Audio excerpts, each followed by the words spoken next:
Ntawe Nkhani Msabatayi ndipo madzulo ano muli ndi Robert Karuwa. Tione mitu ya nkhanizi tisana. Aphungu a nyumba ya malamulo avomereza kuti bungwe la Southern Region Water Board libwereke 24.5 billion kwacha zolimbikitsa ntchito za madzi Liwonde Malaga komanso Malunji. Bwalo lalikulu lapeza anthu awiri olakwa pa mlandu opha bambo wachakubino Nkhatabe mchaka cha 2018. President Chakwera watamanda utsogoleri wa yemwe ali mtsogoleri wa dziko la Tanzania Magufuli. Ndipo mzamasewero timu ya Fred yatsala pang'ono kudzigulira malo ndime yomaliza ya AFCON. Izi ndi zina zambiri. Aphungu a nyumba ya malamulo avomereza bungwe logawa madzi la Southern Region Water Board kuti libwereke ndalama zokwana 25.5 million euros zomwe ndi pafupifupi 24.5 billion kwacha yothandizira ndondomeko yopirisa madzi a m'mipopi madera a Liwonde, Balaga ndi Mangoche. Nduna za Chuma Felix Mlusu yati anthu a maderawa amafunika madzi malita 18 million a madzi, koma pakadali pano bungweli likukwanitsa kuwapasa malita 2.3 million okha. Ntchito yonjezera mlingo wa madzi akuyembekezeka kuyimaliza pompano. Amluso akulongosola. Nyumba ya malamulo yavomereza kuti boma libwereke ndalama zokwanira 26.5 million euros zone kuti ifeyo tibweretse madzi ku maboma a Liwonde ndi Balaga komanso ndi ku Mangoche. Powonjezerapo kuti tiyikenso makina yoti tizipangira magetsi kuzomba kuti magetsi ameneyo azithandiza Southern Region Water Board kuti iwowo ndithu azigwiritsa ntchito pomabweretsa madzi ku anthu aku region iko. Ndiye ndithu ndalama zimenezi zitithandiza kuti ife tibweretse madzi m'madera amenewa.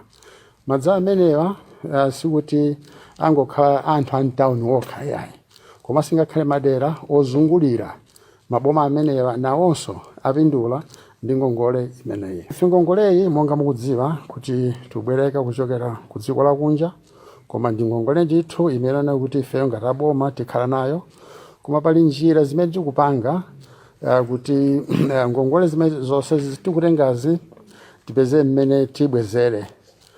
Ngongole iyi imene tikutengayi ndionena kuti ati tagwirizana ndi amene akutipatsa ngongoleyo kuti atilola kuti tibweze ngongoleyi mu zaka 20. Ndipo tisanambe kubweza ngongoleyi atilola zaka zisanu kuti pa zaka zisanu zoyambazo tisabweze ku kanthu, koma zaka 15 zotsalirazo ndi zimene zone kuti ife tizambe kubweza. Ndiye tikuona kuti ngongoleyi ndi abwino ndithu itithandiza, ndiponso chiwongola dzanja chake ndi chotsika kwambiri kusiyana nkuti ngongoleyi tikanatenga mdziko muno. Ndipo pomaliza pa zolimbirana za phungu, mtsogoleri wa mbali yotsutsa mnyumbayi akondwa Nankhumwa anapempha boma kuti lichepetse kubwereka ndalama ngakhale likudutsa m'mavuto.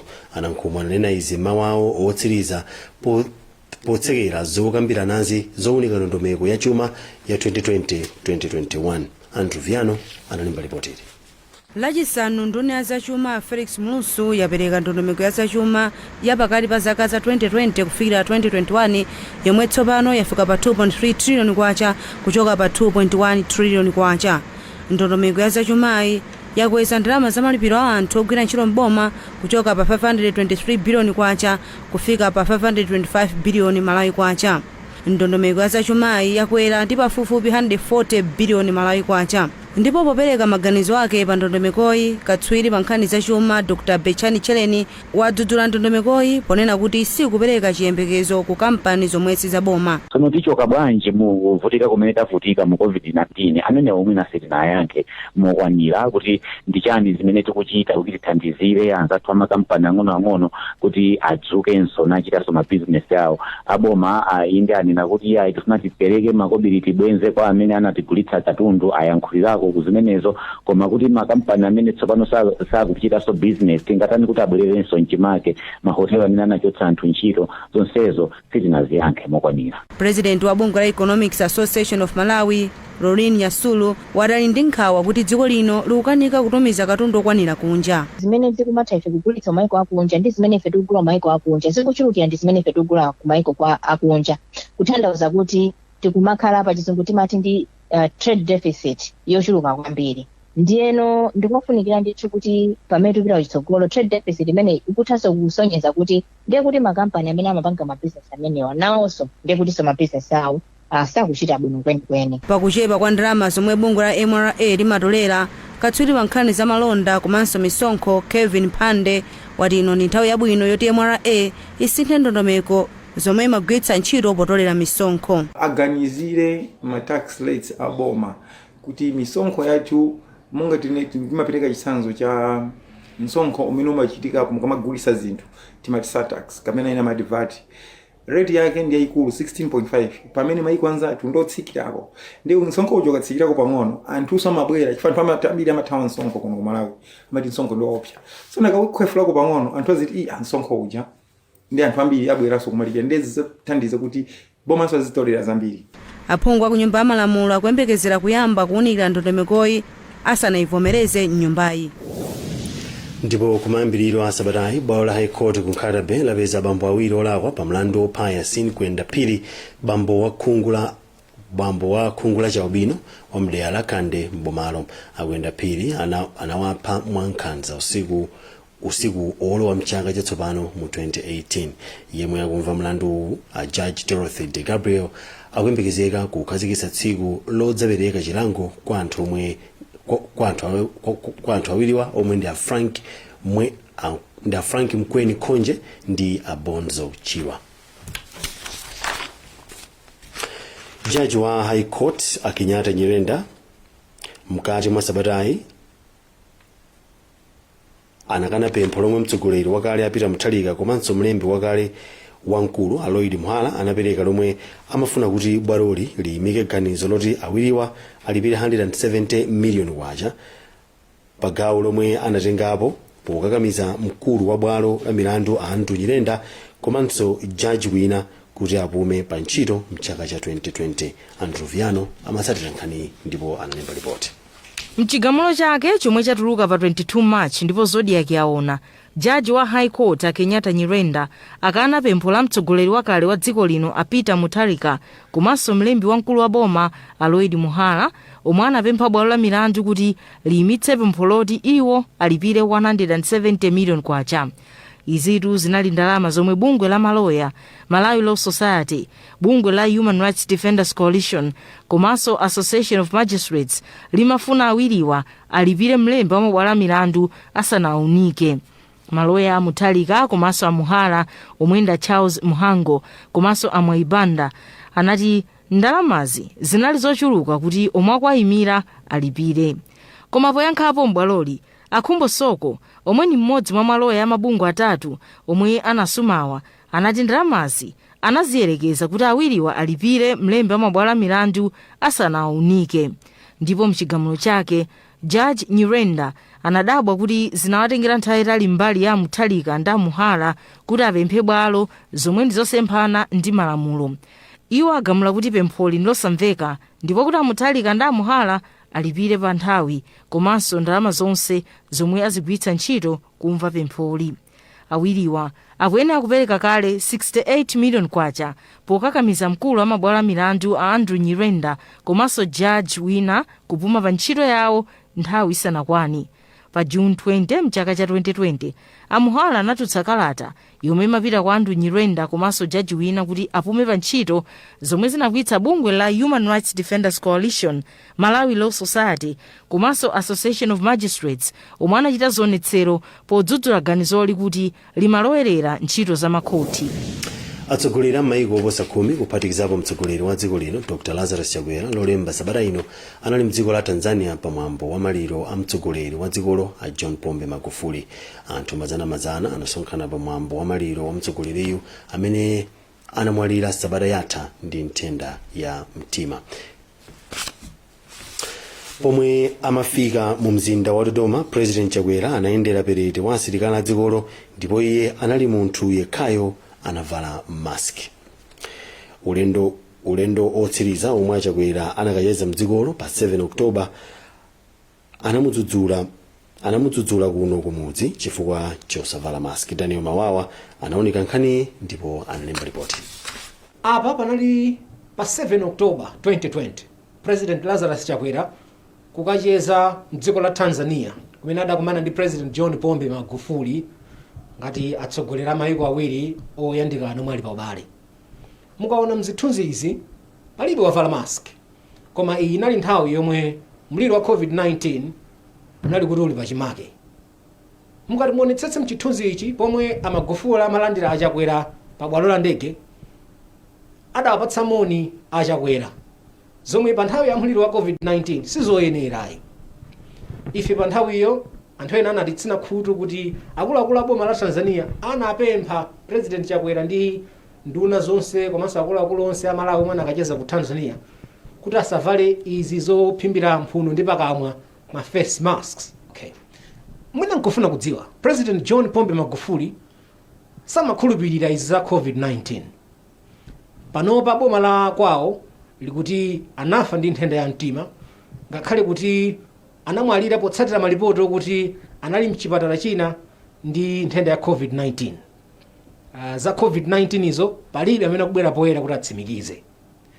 Koma chopatsa chidwi mu ulendo wachiwiri wa President Chakwera ukacheza ku Tanzania nchakuti ulendo uwu Achakwera avala face mask. Mukati muone mchithunzi ichi pomwe uyu amawalandira Achakwera pa bwalo la ndege sanavale mask. Actually, amene avala mask apapa mchithunzi ichi ndi Achakwera okha. Kutanthauza kuti dziko la Tanzania likupitirirabe kunena kuti za COVID-19 izi kulibe ndipo sakuchita nawo, koma kuti ulendo wachiwiriwu Dr. Chakwera akuoneka kuti sakupanga nawo zosavala face mask. Mwina kumafunsa kuti zimenezi zikhonza kukhudza chilichonse pa nkhani ya ubale wa mayiko. Mwina si nkhani yokambirana pano, padakali pano dziko la Tanzania komanso monga taona dziko la Malawi akhudzidwa potsatira imfa ya John Pombe Magufuli. Mukuonera Nkhani Msabatayi pano pa Zodiak ndipo tindi zambiri posachedwapa takhani pomwepo.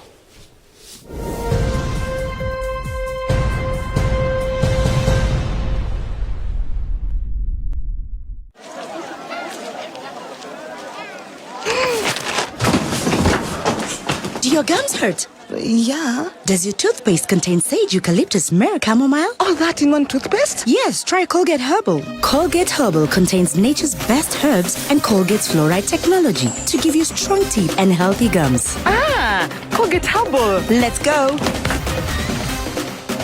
Colgate Herbal for strong teeth and healthy gums naturally. Maulemu aberekedwa kale. Ife timafuna tidandauleko kwa mfumu ndale ndi wathu mwachokera ku district. Kodi ndi mmene kwakwera mliri wa COVID-19 uwu. Tikumva mauthenga kuperekedwa okhudza ndi mmene tingapewere matenda awa. Ndipo kwakukulu nkhani yake ndi yokhudza madzi komanso ukhondo. Koma kudera kwathu kuno tili ndi vuto la madzi lalikulu. Mijigo ndi yoperewera. Tili ndi umodzi umene ulolimbira nanso kutengera kuchuluka kwa madera amene amathandizika ndi mjigowu. Mzipatala, mmisika ndi madepoti mulibenso madzi odalirika kuti munthu angasambe m'manja. Mulibenso zimbudzi zokwanira. Ndiye tidziteteza bwanji ngati tilibe madzi aukhondo? Ife lero tikufuna mutionjezere mijigo ndi mipopi madzi mzipatala, mmisika ndi madepoti kuti ife tipititse patsogolo ukhondo. Ana athu ndale ndonse tikhale ndi moyo. Tipewe kutenga matenda a COVID-19. Atsogoleri a mizinda tetezana anthu anu powapatsa zoyenera monga madzi ndi zimbudzi zokwanira mzipatala, masukulu ndi madera kuti apewe kutenga matenda a COVID-19 kuti akhale ndi moyo. Matenda a COVID-19 ndi opeweka.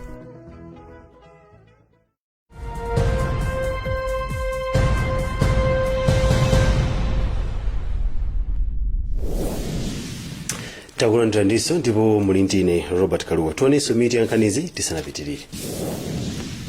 aphungu a nyumba ya malamulo avomereza kuti bungwe la Southern Region Water Board libwereke 24.5 billion kwacha zolimbikitsa ntchito za madzi kuliwonde. Bungwe la aphunzitsi la TUM linati aphunzitsi msukulu za boma ayambiranso kunyanyala ntchito chifukwa boma lalephera kukwaniritsa zomwe lidalonjeza kuti liwapatse ndalama ya ukazi wotche. Vanani Nyirenda amatsatira nkhani ndipo walemba ripoti. Zikuonetsa kuti kukokana pakati pa aphunzitsi a boma pa nkhani yokhudza ndalama ya ukazi wotche ya COVID-19 kutengabe nthawi kuti kufike kumapeto. Izi ndikamba kuti ganizo lopereka ndalama kwa aphunzitsi mwakamodzi linali m'manja mwa komiti yoyendetsa ntchito za COVID-19 ya mtsogoleri wa dziko lino. Komiti ya nyumba ya malamulo yoona za maphunziro itanena kuti aphunzitsiwa alandire ndalamayi zomwe zinachititsa kuti iwo ayimitse kunyanyala ntchito kwawo. Koma komiti yoona za nthenda ya COVID-19 inalembera komiti ya nyumba ya malamuloyi, koma komiti sinanene kuti alandira zotani. Koma pano mtsogoleri wa bungwe la TUM Awire Malimba ati komiti ibweretse poyera zomwe inalandira pofika lachiwiri pa 23 March kuti aphunzitsiwa adziwe chindunji cha nkhaniyi. Ngwembeza lero nimawa mwina mwake timve kuti zikhala zotani zinapa samwa ya boma kuti atapeza njira yo nkhani zimene ziferetu zakhale ziliponso. Wapampando wa komiti ya zamaphunziro wa mu nyumba ya malamulo a Brinex Kaisi sanathe kuyankhapo pa nkhaniyi, koma akatswiri zamaphunziro ali ndi nkhawa kuti zomwe anena Malimba zitha kuchititsa kuti maphunziro asokonekerenso mu sukulu za boma. Izi ndi zomwe mmodzi mwa akatswiri azamaphunziro a Benedicto Kondowe anafotokoza. Tononga kale nthawi yayitali ndiye ngati nkhani imene sikonzedwa amene aphunzitsi akufotokozera ndiye kuti titha kukhalanso ndi masitaka ena amene sangatichitire ubwino. Aphunzitsiwa anavomera kuti azilandira ndalama mwakamodzi kwa miyezi itatu, koma iwo kumayambiriro amapempha boma kuti liwapatse ndalama ya ukazi wotche kamba kogwira ntchito nthawi ya mliri wa COVID-19. Ndine Chimwemwe Padatha, malo mwa Zodiak. Lolemba sabata ino dziko lapansi limakumbukira za madzi pomwe zinadziwika kuti Malawi oposa 7 million alibe madzi aukhondo. Malawi 33% ya anthu onse mdziko lino, chomwe ndi chiwerengero chachikulu. Nduna za chilengedwe Nancy Rembo akuvomereza kuti lili ndi vutoli ndilofunika kuti dziko lino lichitepo kanthu. Andrew Viano analemba ripoti. Pachichewa pali mawu omwe amati madzi ndi moyo. Komatu mkufufuza kwathu madzi akuoneka kuti ndiovutirapo kupeza makamaka usati madera kumudzoka komanso ngakhale mtawuni muno. Kafukufuku yemwe unduna ona za chilengedwe komanso madzi unachita noonetsa kuti mdziko lino la Malawi 67% ya anthu ndi omwe imakwanisa kupeza madzi aukhondo. Zimezi kutanthauza kuti anthu 67 mwa 100 aliwonse ndi amene amakwanisa kupeza madzi aukhondo. Ndipo madera okwera kapena tine kuti madera akutawuni 87% ya anthu ndi omwe imapeza madzi aukhondo. Lero pokumbukira tsiku lokumbukira madzi pa dziko lonse lapansi tinayenda madera osiyanasiyana kuti tilankhule ndi anthu timve mene amagwirisira ntchito madzi njira zosiyanasiyana. Kono ri pampopi madzi asiya timathopira pa chitsime peno katunga kupandapo tafuna chapo timapita ku mtsinje peno. Temero zinthu zavura pampopi madzi saruka tufoti tithandizike chifukwa timapita kumeneko. Timagwiritsa ntchito osambira, kuchapira naponso kuphikira. Chimapangitsa nudula kwa madzi. Ifeyo anthu amene sitikwanitsa upeza ndalama kwa tsiku ndi tsiku kumakhala ino yovuta umagula daily patapo. Lero muona ngati chinthu cha zero ngubwera kuno nudzangutunga kuno madzi basi chifukwa choti madzi adula. Amenewo ndi anthu omwe tinawapeza madera osiyanasiyana mumzinda uno wa Lilongwe makamaka kwa Mtsiriza, limodzi mwa madera omwe madzi akuoneka kuti adakali ovuta. Chiwerengero cha 2018 cha population census chinaonesa kuti kuli anthu pafupifupi 30,000 amene amakhala madera amenewa. Koma kafukufuku wathu akuonesa kuti malo amene amatungira madzi wa anthuwa ndi osaposa 50. Kutanthauza kuti anthu 30,000 amakanganirana madzi kuchokera ku malo otunga madzi osaposa 50. Zomwe zimawachitisa kuti ena azitunga madzi malo osatetezeka monga amene takhala tikuonera muchi. Malo mwa Zodiak kuno ku Lilongwe ndine Andrew Viano. Sinodi ya Blantyre mu mpingo wa Sisebi yapempha atsogoleri azipembedzo ndi mafumu kuti aonetsetse ndipo apititse patsogolo atsogoleri polimbikitsa anthu kuti apite akabayitse katemera wa covid-19. Mlembi wa sinodi Msabatayi wauza Nkhani lachiwiri kuti atsogoleri onse akuyenera kulimbikitsa anthu awo kuti akalandire katemerayo ndi chikhulupiriro kuti atetezedwa ku covid-19. Christopher Sande anatipatsira ripoti. Akuluakulu a mpingo wa CCAP mu sinodi ya Blantyre auza Nkhani lachiwiri kuti dziko lino lakhala likulimbikitsa anthu kukalandira katemera kuyambira kale, choncho nkosayenera kuti anthu azimvera zinthu zabodza zomwe anthu ena akufalitsa zokhudza katemera odzitetezera ku covid-19. Mlembi wamkulu wa sinodi Msabatayi ndi modereta wa sinodi Masauko Mbolembole anatsindika zakufunika kuti anthu apite kukalandira katemerayi ndi chikhulupiriro kuti atetezeka. Apa Msabatayi anapempha atsogoleri a zipembedzo ndi mafumu kuti aonetse utsogoleri pa ntchito yomemeza anthu awo kupita kukalandira katemera wa covid-19. Ifeyo ngati CCAP Blantyre so tikunena kuti katemera uyuyu ndi wabwino kuti titenge, chifukwa chonena kuti sindikhulupirira kuti pangakhale boma lobweretsa katemera ofuna kuti anthu ake apeze mavuto. Pakadali pano mkulu woona za umoyo m'boma la Blantyre a Gift Kawalazira wati mwa anthu 7,000 omwe alandira kale katemerayu palibe aliyense yemwe waonetsa kuti ali ndi mavuto akuluakulu kamba kolandira katemerayu. Ntchitoyi yambika bwino kwambiri ndipo anthu ambiri akubwera kudzabayitsa katemera ameneyu. Sabata yatha meti mabaya anthu ogwira ntchito za umoyo ndi anzathu ogwira ntchito za chitetezo tabaya anthu ndithu okwanira 5,000 kuno ku Blantyre. Dzulo lokha pamene taonjezera kubaya anthu ena amene ali achikulire komanso amatenda agonagona tabaya anthu 2,000 ndikuti kufikira lero tabaya anthu opitirira 7,000 kuno ku Blantyre. Akuluakulu ayamikiranso atola nkhani chifukwa chozindikiritsa Malawi zoona zenizeni zokhudza katemerayu. Malo mwa Zodiak kuchokera ku Blantyre ndine Christopher Sande. Bungwe lochita kafukufuku la Msabatayi Institute linali lili ndi chikhulupiriro kuti ulimi ukhoza kupititsa patsogolo ndi kuthandiza kutukula chuma cha dziko lino ngati aphungu atamakhazikitsa malamulo potsatira kafukufuku wokwanira.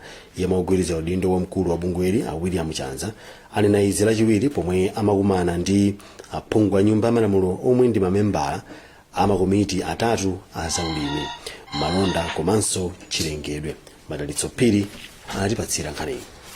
Polankhula pa msonkhano umene bungwe lake linakonza ndi aphungu a nyumba ya malamulo imwe akugwirizira mpando wa mkulu wa bungwe la Msabatayi Institute William Chanza anati bungwero limachita kafukufuku osiyanasiyana wa zaulimi yemwe amapereka umboni pamene dziko lino lingapitire chitsogolo ku nkhani zaulimi. Iye anati nkofunika kuti pakhale mgwirizano pakati pa bungwero ndi aphungu a nyumba ya malamulo. Mgwirizano ndiofunikira kwambiri chifukwa choti ngati pali mgwirizano ndiye kuti nonse mmagwirira ntchito limodzi komanso mmakhala ndi cholinga chimodzi, choncho mukhoza kukwaniritsa zinthu zambiri. Tili nchikhulupiriro kuti mgwirizano umenewu ndi wothandiza kwambiri chifukwa choti kudzera mukafukufuku wathu umene Msabatayi Institute tizikhale tikupanga tizitha kupereka umboni komanso mauthenga osiyanasiyana amene aphungu aja akhoza kugwiritsa ntchito yawo akamagwira ntchito. Ndipo wachiwiri kwa pampando wa komiti ya zaulimi ku nyumba ya malamulo ulemu Chita Pondwa anati iwo ndi okhutira ndi zimene bungwe la Msabatayi likuchita. Mwachitsanzo atibweretsera zimene amapanga pa chizungu amati research kafukufuku amene iwo akhala kupanga, komanso ndondomeko zimene amati pa chizungu timati pa policy zimene akufuna kuti zitapezeka kuti zakhazikika tilumikizana ndi nduna wa zamalimidwe kuti zizichitika kwa alimi athu ang'onoang'ono kuti ulimi upite patsogolo. Zimenezi zandigwira mtima kwambiri. Winanso amene anayankhula ndi wa pampando wa komiti ya nyumba ya malamulo yoona za malonda Simplex Chichola Banda amene anati komiti yawo ndiyokonzeka kugwira ntchito ndi Msabatayi Institute pofuna kutukula dziko lino. Akukamba za kafukufuku amene ndi othandizanso kwambiri ku nkhani ya zamalonda mdziko muno. Mwachitsanzo akunena kuti mukafukufuku wawo dziko la Malawi limayitanitsa katundu wambiri uchokera kunja kusiyana ndi amene limapanga ngati mwina zipatso ngakhale ndiwo kumene. Lero mutati mupite mashopo ambiri muona kuti kampa gateway mopaja zipatso zambiri ndi ndiwo zamasamba zimene muzipeze zichokera ku South Africa. Aka kanali koyamba kuti bungweli likoze msonkhano ndi aphungu a nyumba ya malamulo. Malo mwa Zodiak ndine Madalitso Phiri. Tsopano tione nkhani za masewero.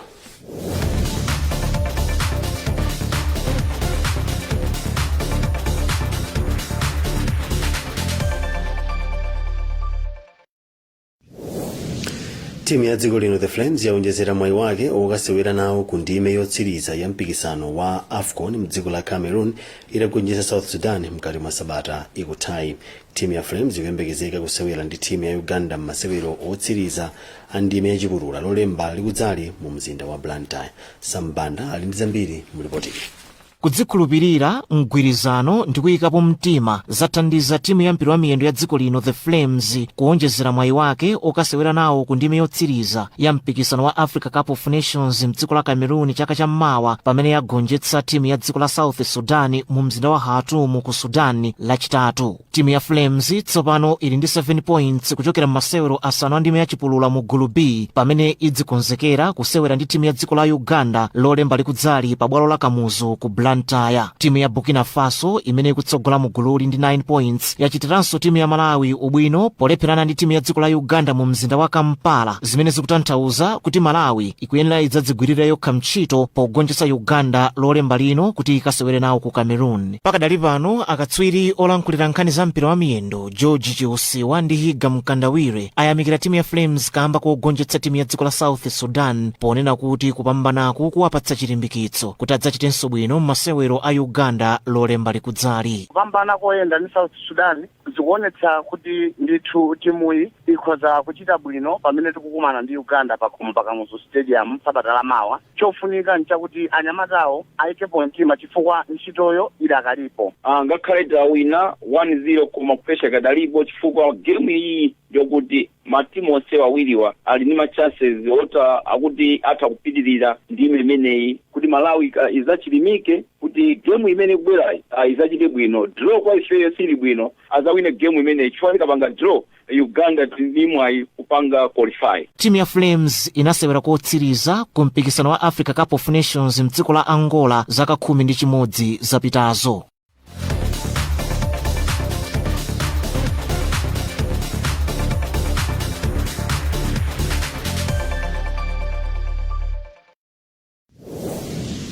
Abonso ndipo pamapeto pa nkhanizi koma tisanasiyane tionenso mitu yake.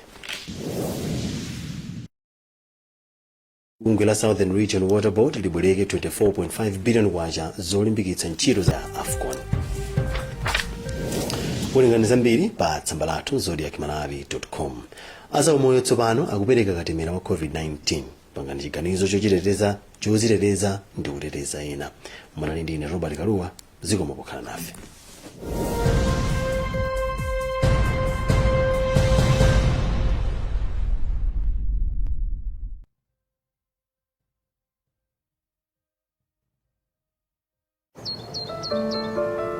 Malawi has become the latest African country to report cases of the coronavirus, with infections seemingly on the rise.